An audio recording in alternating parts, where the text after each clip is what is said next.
예수님이 골고다에서 십자가를 지시려고 생애의 마지막으로 예루살렘에 입성하는 장면입니다. 일주일 후에는 인류의 구속 사역을 완성시킬 것입니다. 아담이 하나님을 배역한 죄로 하나님이 인간에게 내렸던 형벌인 죽음을 뚫고 부활로 승리하실 것입니다. 그래서 당신을 구주로 영접하는 자에게 하나님의 자녀가 되는 권세를 주실 것입니다. 이 사건을 그래서 승리의 입성이라고 부릅니다. 유대 대중도 승리를 상징하는 종려 가지를 길에 펴고 환영했습니다. 고대 왕들을 영접하는 의식입니다. 그들은 예수님을 유대 왕으로 모신 셈입니다. 최소한도 메시아로 인정하고 기쁨과 감격으로 맞았습니다. 지금도 그래서 부활절 일주일 전에 주일을 종려주일 팜산데이라고 해서 기념합니다. 예수님의 십자가 승리는 모든 세대의 모든 신자들을 위한 것입니다. 금요일날 십자가에 죽으시고 토요일 안식일 후에 첫날인 일요일에 부활하셨고, 기독교는 지금 그래서 일요일에 예배를 드립니다. 매 주일이 부활 승리의 감격으로 예배를 드려야 되는 것입니다. 또 평소에도 예수님의 십자가 복음 안에 있기 때문에 승리의 삶을 누려야 됩니다. 여러분 어떻습니까? 예배 가운데 그런 기쁨이 있습니까? 평소의 삶에 복음으로 승리하는 모습이 있습니까? 예수를 믿은 지 오래되기 때문에 감정적인 충만이 없다 할지라도 삶에서 세밀하게 체험해야 됩니다. 최소한도 그런 확신은 있어야 되는 것입니다. 만약에 그렇지 아니한다면, 승리가 없다면 예수님의 십자가는 헛된 죽음이 되는 것입니다.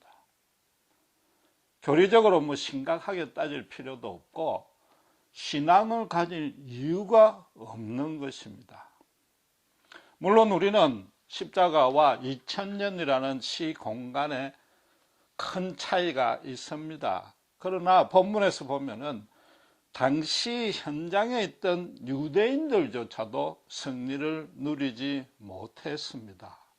십자가에 오히려 매달아 죽였습니다. 그렇다면은 유대인들이 실패했던 이유를 제대로 알고 그런 잘못을 범하지 아니하면 우리도 승리할 수 있다는 것입니다. 그들이 실패한 이유는 뭡니까? 우리가 익히 들어서 잘 알다시피 예수님께 로마의 지배에서 해방을 시켜달라는 그런 현실적 정치적인 메시아를 기대했는데 예수님은 전혀 그에 부응하지 아니했다는 것입니다. 그렇습니다. 그러나 그것은 표면적인 이유일 뿐이요, 더 근본적인 이유는 따로 있는 것입니다. 한국의 일제 치하에 있을 때 모든 국민의 열망은 해방이었습니다. 그런데 그 독립을 쟁취하는 방법에서는 강경파와 온건파 둘로 나눠질 수 있습니다. 독립군을 조직해서 일본과 직접 전쟁을 하자는 쪽도 있고, 그에 반해서 외교적인 노력을 강구하고 우리 국민들을 계몽하고 실력을 쌓자는 쪽도 있을 수 있습니다.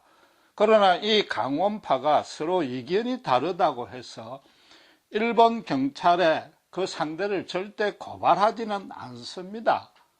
개인의 치부에 눈이 어두운 친일파를 제외하고는 아무도 그러지 않을 것입니다. 왜냐하면 같은 민족인데다가 독립이라는 절대적이고 공통적인 목표에 서로 힘을 합쳐야 되기 때문인 것입니다.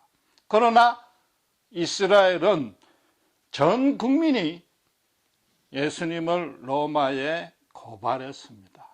그리고 처음부터 예수님을 옹호하는 척과 반대하는 척 둘로 나눠졌습니다.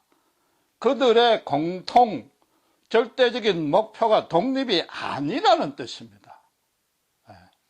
8절 9절에 열렬하게 환영하는 무리가 있었는가 하면은 10절 11절에 예수님이 입성하자 이는 누구뇨 하면서 온 성에 소동하는 무리도 있었던 것입니다. 갈릴리 나사렛에서 온 선지자라고 대답을 했는데 그것은 요한복음 1장 46절에 예수님의 제자가 된 나다니엘조차도 나사렛에는 무슨 선한 것이 나오겠느냐 말했듯이 예수님을 멸시 비방하는 뜻입니다. 쉽게 말해서 요즘식으로 이야기하면은 정통 주류 신학도 하지 아니했고 목사 안수도 안 받았기 때문에 메시아는커녕 랍비로도 인정 못 해주겠다는 뜻입니다. 예수님이 유대 대중의 인기와 추종을 독점하는 듯이 보이자 시기 질투했고 자기들의 권력과 재력에 손해가 될 것을 염려했던 유대 지도층들이 보인 반응이 그랬던 것입니다. 그들은 로마에 반역을 한다면 그건 바로 자살행위라는 것을 너무나 잘 알았기 때문에 처음부터 독립투쟁할 생각은 없었습니다. 실제로 요한복음 11장 50절에 보면은 가야바 대제사장이 한 사람이 죽어서 민족이 다 망하는 것보다는 너희에게 유익하지 아니하느냐고 그들을 설득했습니다. 말하자면 이 지도층들은 로마의 지배가 계속되어야만 자기들의 특권과 신분을 향유할 수 있다고 생각한 것입니다. 지금 북한의 김씨 세습 왕조에 빌붙어 있는 그런 권력층과 똑같은 것입니다. 반면에 길에 종려잎을 깔고 열렬히 환영했던 대중들도 사실은 일주일 만에 그 입장을 돌변시켰습니다. 왜 그랬습니까? 예수님이 로마를 무찌를 시도도 안 하고 아예 저항은커녕 말 한마디 못하고 완전히 힘없이 잡혀왔 것을 보았기 때문입니다. 그래도 같은 동족이면 불쌍하다고 여겨야 될 텐데 십자가에 매달라고 아우성친 이유는 바로 그 지도층 제사장들의 선동에 넘어갔기 때문입니다. 그들이 어떻게 선동했습니까? 이제 봐라, 너희들이 로마에 반역하면은 로마 군대가 들어와서 당장 진압할 텐데 너희들이 이길 자신이 있느냐 말이지. 저 힘없는 자를 쫓으면은 결국 너희들이 죽고 고통은 너희가 당할 것 아니냐. 시쳇말로 너희들은 줄을 잘 쓰라고 그렇게 꼬셨던 것입니다. 이 하나님을 알고 따르는 이스라엘조차도 예수님은커녕 하나님도 몰랐던 이전의 한국 민족도 하지 아니했던 그런 죄악을 범한 것입니다. 역사상 최고로 사악하고 비겁한 살인죄를 저질렀던 것입니다. 이 유대 지도층이나 대중들의 유일하고 궁극적인 관심이 로마 지배를 종식시키는 것이 아니라는 것입니다. 자기들이 편안하면, 잘 먹고 잘 살면 된다는 거죠. 하나님이 그 큰 구원으로 출애굽을 시키자 말자 이스라엘 백성이 똑같은 잘못을 저질렀습니다. 해변길에서 군대를 만나면 두려워할까 봐 잠시 강야로 우회를 시켰는데 또 그 강야에서 고기와 물이 부족하자 모세에게 어떻게 불평했습니까?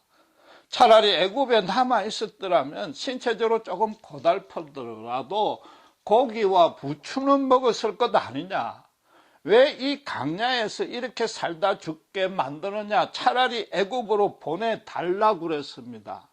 지금 이 유대인들이 로마에서 해방시켜달라고 그렇게 설치다가 북한식 표현을 빌리면은 쌀밥에다가 고깃국 먹을 가능성이 사라지자 당장 거꾸로 로마가 지배해달라고 요청한 것입니다. 1500년 전에 그 유대인들이나 선조들, 출애굽 때의 선조들이나 예수님 당시에 지금 유대인들이나 인간은 단 하나도 바뀌지 아니한 것입니다. 예수님이 로마의 지배를 종식시키지 아니했거나 그들과 독립을 쟁취하는 방식이 달라서 유대인들에게 죽임을 당한 것이 아니라는 것입니다. 만약에 로마를 해방시켰다 할지라도 얼마 있다가 다른 종족에게 괴롭힘을 당하거나 로마 제국과 교류가 끊어져서 경제적으로 궁핍해질 때 또다시 로마 시대가 좋았다, 로마 식민 지배를 기꺼이 받겠다고 아우성치는 것이 인간이란 말이죠. 예수님은 공생의 3년 동안 로마에 대해서 전혀 항거하지 아니했고 독립할 계획도 전혀 도모하지 아니했습니다. 유대인들에게, 제자들에게 그에 대해서 이런 방구 언급도 하지 아니했습니다. 소위 말하는 민족 주체성 교육은 단 한 번도 시킨 적이 없습니다. 인간이 갖고 있는 문제의 근본 원인이 그것이 아니라는 겁니다. 그러니까 로마에 항거하지 아니한 이유도 로마에 해방한다고 해서 그게 해결책이 안 되기 때문에 그리 하셨단 말이에요. 유대인의 지도층과 대중이 힘을 합쳤다는 얘기는 모든 인간이 그렇다는 겁니다. 그것도 하나님을 믿고 따르는 자도 포함해서 그렇다는 겁니다. 예수님의 십자가의 죽음의 의미도 바로 그것입니다. 인간들이 스스로 자신들의 문제를 바라볼 때에 가장 크고 시급하고 중요한 것은 먹고 마시는 것에서의 결핍이다. 그래서 그게 풍족하게 되면은 아무 우리 인간사회에 문제도 없고 죄도 안 짓고 서로 잘 살 것이라고 본 것입니다. 그에 반해서 하나님은 그게 아니다. 그게 아니란 걸 제발 알아라. 그래서 십자가에 죽으신 것입니다. 출애굽의 사건 때 하나님이 약속하신 젖과 꿀이 땅에 입경하는 그 첫 관문인 가데스 바네아에서도 똑같은 문제를 가지고 무엇이 원인이냐 아니냐를 가지고 하나님과 인간이 거기에서도 씨름한 것입니다. 인간끼리 싸운 게 아닙니다. 이스라엘은 이 전쟁에서 승리할 가능성은 1%요. 패배할 가능성이 99%로 패배를 기정사실로 본 것입니다. 말하자면 먹고 사는 문제에 지장이 있다고 생각해서 하나님께 거역했습니다. 그래서 하나님으로부터 광야에서 40년간 유랑하는 벌을 받았는데 그 벌을 받고도 40년 내내 이스라엘은 애굽이 더 좋았다고 불평했습니다.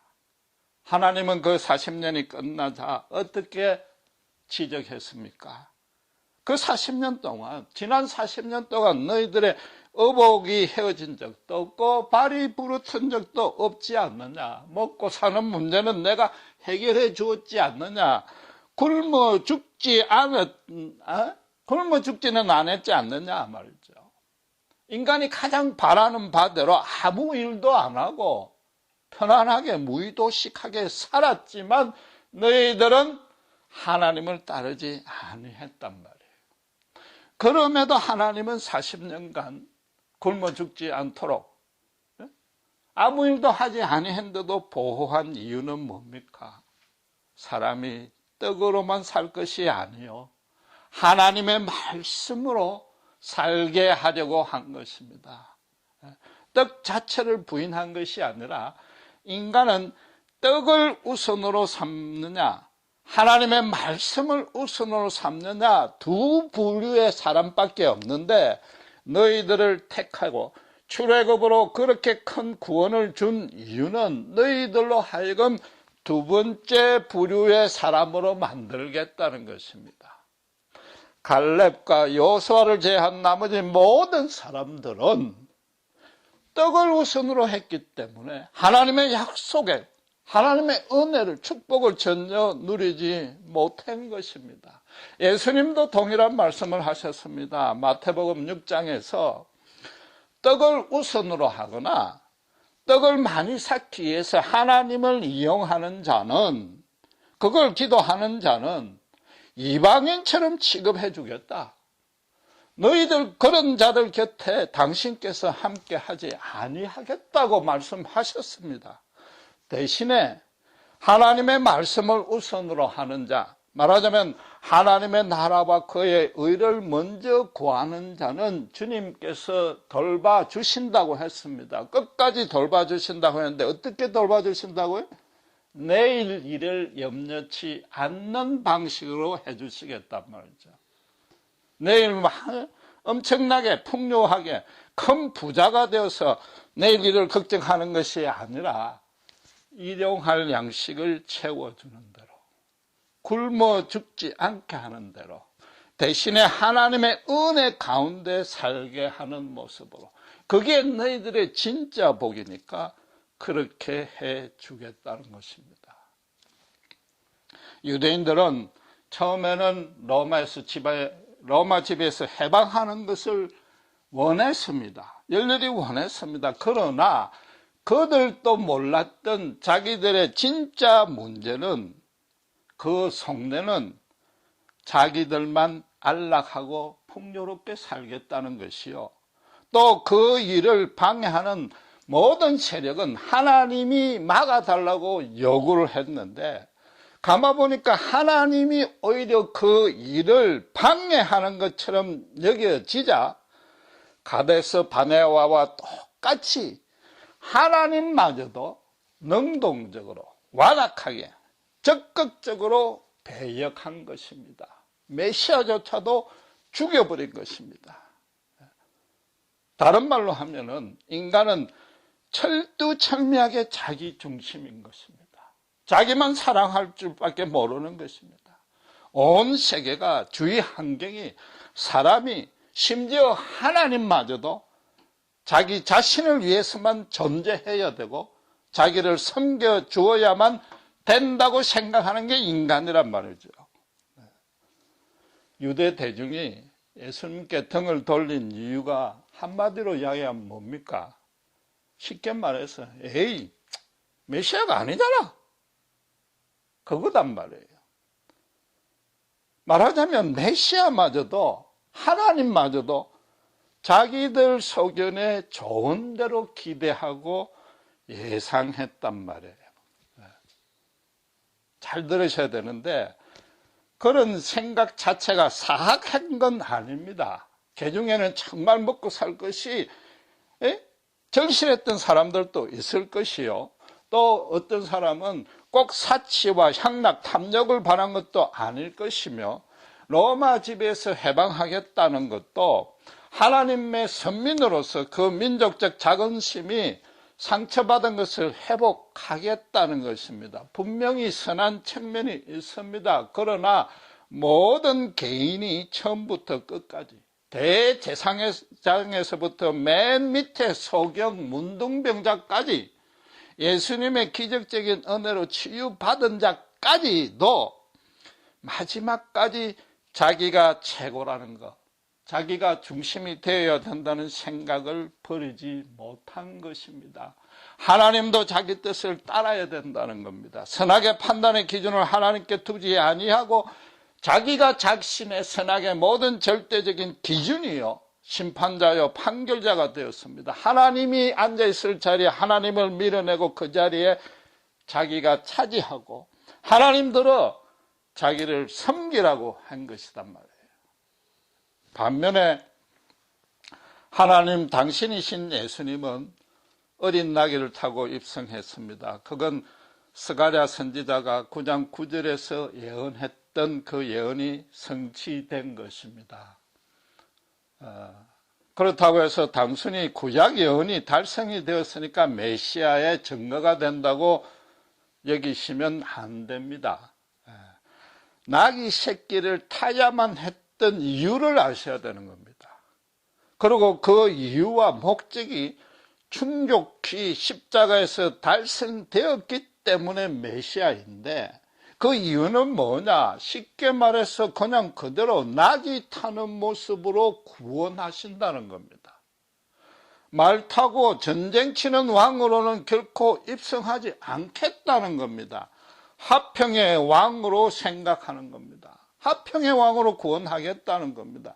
인간이 생각하는 승리는 원수 대적을 물리쳐야 되는데, 예수님은 로마가 물리칠 대적이 아니라는 겁니다.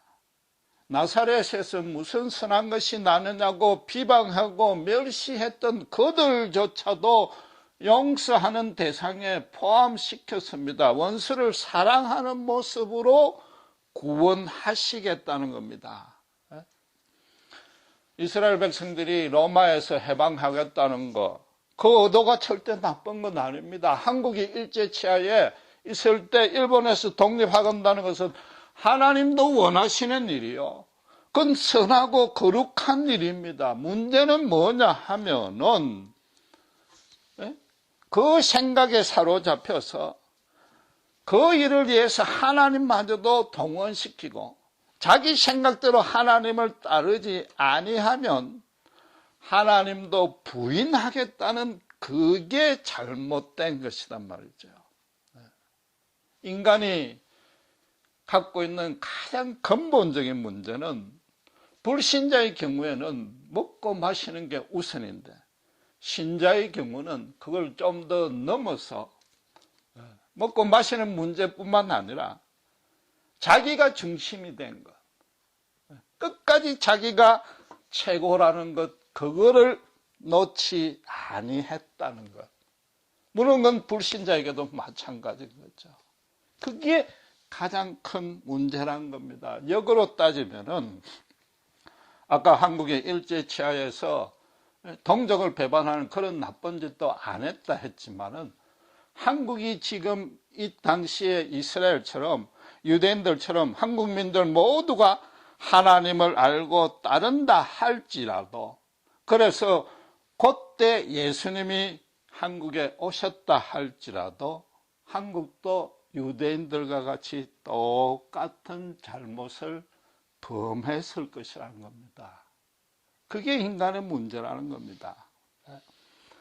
스가랴 선지자는 예수님보다 약 550년 전의 사람인데, 스가랴보다도 더 250년 전에 선지자 가운데 호세아가 있습니다. 이 호세아는 이스라엘이 하나님을 배역하고 우상숭배의 죄를 범하자 하나님께서는 호세아의 음란한 아내 고멜이 밖에 나와서 혼외 정사로 난 아들, 딸의 이름을 통해서 이스라엘에 대한 심판을 선포했습니다. 너는 내 백성이 아니다. 나는 너희 하나님이 아니다. 너희는 하나님의 긍휼하심을 받을 자격조차도 없다는 뜻의 이름을 지으라고 했습니다. 그만큼 하나님을 배역하는 건 큰 죄로 여기셨는데, 그런 와중에도 호세아서 1장 7절에 구원을 약속하셨습니다. 그 말씀에 칼과 전쟁과 마병으로 하지 아니하겠다고 그랬습니다. 어린 낙이 타는 모습으로 구원하겠다고 하셨습니다. 거기다가 특별히 어떤 말씀을 붙였냐 하면은 저희 하나님 여호와로 구원하겠다 했습니다. 말 대신에 저희 하나님 여호와로 구원하겠다고 그랬습니다. 구원은 당연히 하나님인데 왜 그 당연한 말씀을 하셨는가? 저희 하나님이라고 그러니까 저희가 제멋대로 생각하고 하나님을 자기 뜻대로 하는 것, 그게 아니라 하나님이 저희에게 온전하신 하나님이 될 때에 그런 모습으로 구원하시겠다는 거죠. 하나님의 백성이 하나님의 하나님다우심을 온전히 알아서 거기에 대해서 순종하고 그대로 살아가는 모습으로 그렇게 구원하시겠단 말이죠. 그게 아니면 구원의 의미가 없다는 거죠. 여호와의 이름으로 구원하신단 말이죠. 여호와의 성품으로 구원하신단 말이죠. 쉽게 말해서 인간이 떡으로만 우선해서 사는 것이 아니라 하나님 말씀을 우선으로 사는 모습으로 바뀌어질 때 비로소 구원이 된다는 거죠. 종교적으로 율법을 준수하거나 도덕적으로 선행에 열심인 그런 사람이 되기 이전에 내 선악을 정하는 절대적인 기준이 하나님이시요, 내 삶의 처음부터 끝까지를 주관하시는 이는 하나님이시요, 자기 중심에서 몰아냈던 그 자리에 하나님만을 다시 온전히 모시는 모습으로 구원하고, 그렇지 아니할 때는 구원의 의미가 없다는 겁니다. 인간의 살고 죽음이, 인간의 인생에서 승리하고 패배하는 것이 오직 하나님 안에 거하느냐 떠나지 아니하느냐에만 달렸음을 철두철미하게 인식하면서 언제 어디서나 그 생각대로 생각하고 그 믿음대로 말하고 행동하라는 겁니다. 예수님이 이 땅에서 마지막 일주일 보낸 것은 인간이 기대했던 메시아와는 달라도 너무 달랐습니다. 유대인들은 사상 최대로 역사상 전무후무한 그런 매직쇼를 기대했습니다. 애굽에서 보였던 그 10가지 이적과는 비교가 안 되는 더 큰 이적이 일어날 것이라고 생각했습니다. 비록 나귀를 탔지만은 나귀를 타는 모습으로 곧바로 로마 군대가 주둔한 대로 갈 줄 기대했습니다. 나귀를 타고 로마를 이기는 것은 다윗이 골리앗을 이기는 모습이요, 더 신나고 더 화끈한 기적이라고 기대를 했는데, 예수님은 로마 군대 대신 어디로 갔습니까? 성전으로 갔습니다. 성전이 부패했다고 야단쳤습니다. 로마를 해방하겠다고, 로마를 물리치겠다는 유대인들은 오히려 죄인이라고 그랬습니다. 자기들의 그 선하고 이로운 민족 해방 전선에 전혀 동참하지 아니했습니다. 말하자면 자기들의 뜻을 완전 무시했습니다. 하나님이 도와주지 못할 망정 오히려 방해했단 말이죠. 그게 인간인 것이죠. 반면에 예수님은 당신의 보다 550년 전에 스가랴 때나 600년 전에 이사야 때나 800년 전에 호세야 때나, 더 나아가서 아담이 타락한 직후에도 당신께서 구원하는 방식은 전혀 바뀌지 아니했던 것입니다. 너희들은 너희 죄로 인해서 하나님을 멀리 떠날수록 이마에 땀을 흘리고 인생살이가 고달프고 힘든 강야일 수밖에 없다. 너희가 살 길은 오직 내 은혜 안에, 내 권능 안에 거하라. 하나님을 절대적으로 신뢰하라. 하나님을 절대적으로 순종하라. 하나님을 정말 하나님답게 인정하고 하나님으로 모시라. 너희의 여호와 하나님이 되라. 그럴 때 구원이 임한단 말이죠. 선악과부터도 그런 뜻이단 말이죠. 고난주간에 인간이 기대했던 모습은 단 하나도 보이지 아니하고, 인간이 생각할 때는 하나님의 하나님다우심이 땅에 떨어졌다고 멸시했지만은 그때도 하나님의 영광은 단 한치도 손상이 없었다는 겁니다. 너희가 망하고 실패하는 것은 하나님에 대한 지식이 없기 때문인데, 하나님의 지식이 없다는 것은 십자가 구원의 뜻을 모르는 것이고, 그 뜻은 너희가 너희 자신의 영적인 실상을 제대로 알지 못한다는 겁니다. 인간이 갖는 가장 근본적인 문제가, 이유가 무엇인지 모른다는 것이죠. 오늘날도 사실은 이 유대인들과 똑같은 잘못을 하나님을 아는 신자들이 저지르고 있습니다. 우리가 저지른 가장 큰 잘못이 교회 생활에 충성을 안 하거나 세상 사람들이 뒤에서 호박씨 까는 위선자라고 그런 잘못된 삶을 사는 것, 그게 아닌 것입니다. 신자의 잘못은 여전히 하나님을 내 기대대로, 내 생각대로 믿고 있거나 그렇게 믿고 싶은 것, 그게 신자의 가장 큰 잘못인 것입니다. 내 손과 내 계획대로 기도해서 제대로 응답이 안 되고 오히려 더 반대 방향으로 악화되는 것 같으면 하나님을 의심하고 불평하고 나중에는 하나님이 싫어지고 부인해지는 것, 그 마음이 절로 생기는 겁니다. 끝까지 내 생각과 내 고집을 버리지 못한 것입니다. 정말로 끈질기고 울부짖었는데도 왜 응답을 안 해주는가 이해가 안 되기 때문에 다시 세상으로 돌아가고 싶은 마음이 생기는 것, 그게 바로 유대인들이 잘못이요. 그것 때문에 유대인들이 예수님을 십자가에 못 박아 죽었는데 우리도 똑같은 잘못을 행동으로 옮기지 아니했다 뿐이지 똑같은 잘못을 범하고 있는 겁니다. 자기 생각을 버리지 못하니까, 하나님이 나의 온전한 하나님이 안 되니까 내 믿음이 떨어지고, 하나님을 진정으로 사랑하는 마음도 식어지고, 형식적으로 의무적으로 신앙을 생활을 하다 보니까 성리가 없는 것이며 복음이 전혀 복음답지 아니하게 되는 것입니다. 십자가 복음의 의미가 뭡니까?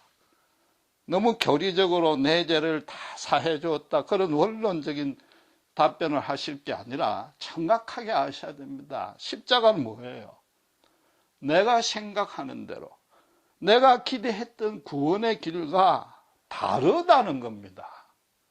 내 생각과 다르기 때문에 복음이라는 겁니다. 한번 생각을 해보세요. 우리가 기대하는 대로 우리가 무엇이 잘났습니까? 보잘것없는 우리 생각대로 정말로 치사하고 거짓이 많고 변덕이 많은데, 심지어 죄 가운데 있는데 그런 생각대로 하나님이 십자가, 말하자면 로마를 물리치는 모습으로 구원을 했다. 그 뒤 결과가 어떻게 되겠느냐 말이죠. 아닌 것입니다. 우리는 하나님의 사랑에 대해서 오해했습니다. 하나님이 내 일을 방해하는가 보다. 그래서 십자가에 죽였는데 예수님은 뭐예요? 너희들을 정말 죽기까지 사랑한다는 겁니다. 그 사랑이 창조 때부터, 아담의 타락한 이후부터, 아니 호세야, 이사야, 스가랴 선지자, 지금 이때까지 단 한순간도 변하지 아니했다는 겁니다. 내가 기대하고 예상했던 하나님과 정말 하나님은 다르다는 것을 인정할 줄 아는 데서부터 믿음이 시작이 되는 겁니다. 본문이 승리의 입성이라고 해서 정작 예수님의 승리에 대해서는 우리가 기뻐하고 관심 들 필요가 없습니다. 그 승리가 우리의 자체의 것이 되어야 됩니다. 예수님에게는 승리 외에는 아무것도 없습니다. 하나님이 하시는 모든 일은 언제 어디서 무슨 일이든지 반드시 큰 승리입니다. 비록 우리가 이해하지 못하고 불평이 나올 만한 그런 경우조차도 하나님의 영광은 반드시 드러나며 합력해서 선으로 이루며 나중에서야 그게 우리에게 가장 큰 유익이요 승리임을 아는 것입니다. 예수님이 승리하지 못할 이유는 아무도 없고 우리도 그것을 누리지 못할 이유도 전혀 없는 것입니다. 우리가 승리할 수 있는 길은